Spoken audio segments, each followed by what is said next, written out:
Entahlah, aku tak tahu macam mana aku boleh jadi begini kan. Tapi yang aku ingat balik, zaman kampus aku teruk lah. Dapat roommate tak guna kan. Roommate sekolah kan, sekolah religious gitu kan. Dah masuk jadi roommate, mula dia buat apa itu preaching kan. Aku dah malas lah mau balik tu campus life dia. Sudah penat je. Aku kalau tak tahulah.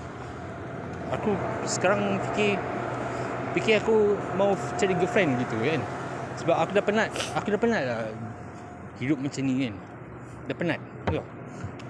Dapat roommate tak guna ke dia. Ingat aku orang kaya ke apa? Ingat tak zaman kampus dulu kan? Sampai apa Bank Bumi Putra Bumi Putra operation pun suddenly close gitu kan. Balik tahun 2002 ke. Aku tak tahulah. Besok pagi the whole entire Mentari Corp kena pukul kan. Tak tahu lah. Aku tak tahu nak cakap apa kan. Aku better keep myself calm. Lepas tu relax je kan. Duduk tidur luar je.